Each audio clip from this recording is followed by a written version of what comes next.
With recess underway at a school in Miami, Florida, Jonathan, a grade 4 student, is lost in play.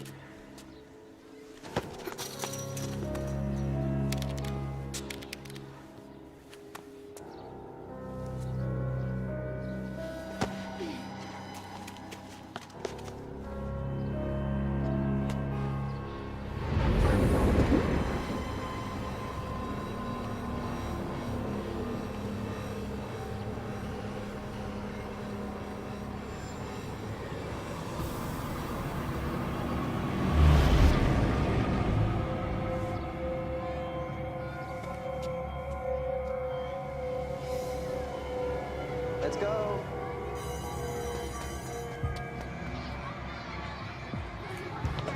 Come on. Now, come on, let's go, let's go. Bob Apfel was one of the grade 4 teachers at Crestview Elementary School. The bell had already gone and Bob was trying to get kids into class. Everyone inside, come on. Jonathan sees the same strange shape now off in the distance.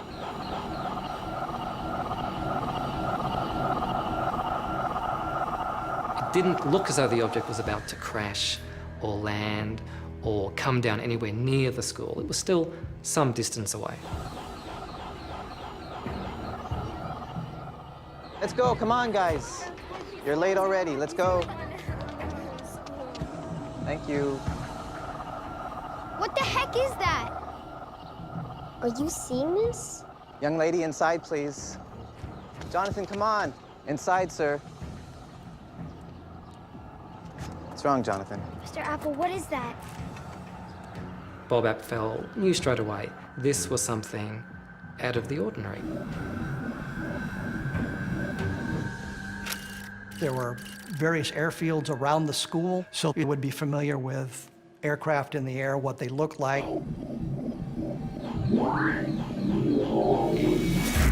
Suddenly, the object just disappeared.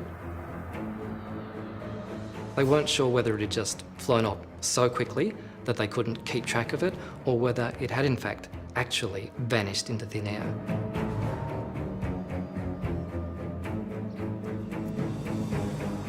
There was an element of shock, an element of disbelief. They needed to go back to their normal daily routine while they processed what it was that they had just seen.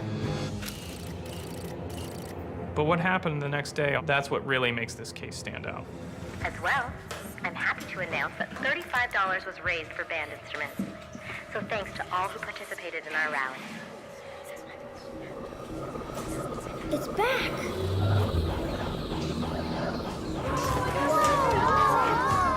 This time, it's a different sighting.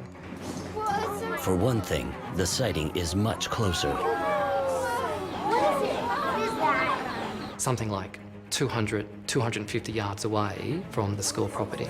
So, what is For another, it's brought company. This time there was more than one. Dad, I think they're getting bigger. There was one larger object and two smaller objects, and the two were acting like escorts. People saw something they couldn't describe or have never seen before. The larger object suddenly slows to a near stop. Just hovering in the air, not very far away from some trees on the other side of the street from the school. What is it? What? It's gone. It's gone. Where'd it go? Where'd it go? That's so weird. The witness described the objects leaving the area by simply disappearing. It was there a minute ago. It's not a very long experience, probably something like 30 seconds, perhaps a minute. Amidst the chaos, What is going on? Mr. Apfel finally arrives. They're back. And kids go rushing out of the classroom.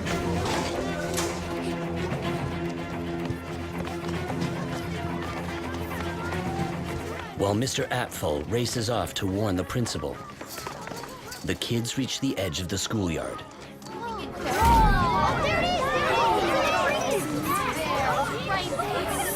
where the largest of the three objects reappears, offering them a perfect view.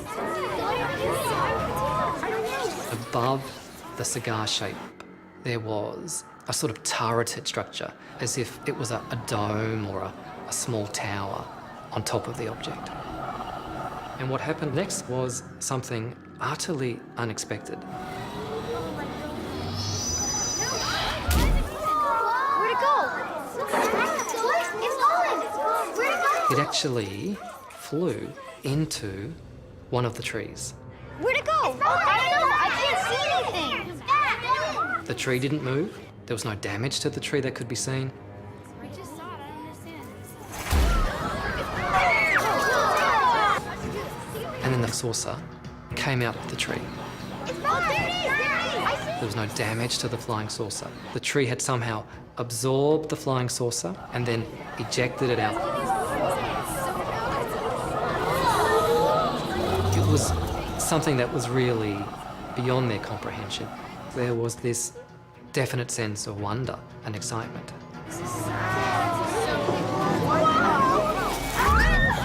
Where'd it go? I don't know. Where'd it go? The object was able to ascend to a certain height and then take off at incredible speed. Some of the witnesses have very clear memories of there being a strong military presence at the school over that afternoon. They interviewed 3 of the teachers who were direct witnesses to what had been seen. The Air Force said, well, if it hovers, it must be a helicopter, therefore it is a helicopter. But it makes no sense. The helicopter would make noise. The helicopter would be easily identifiable to the witnesses. They weren't that far away from it. The testimonies of the teacher witnesses still exist, and they can be seen today on the internet. The following day, a group of local residents report yet another sighting around 9:45 a.m. Once again involving 3 flying saucer-like objects near the schoolyard. UFO researchers later learned that Project Blue Book, the U.S. military's official UFO investigation body, confirmed the Air Force's official explanation that the sightings were in fact Coast Guard helicopters on maneuvers. The explanation is flatly rejected by many of the original witnesses, both students and teachers.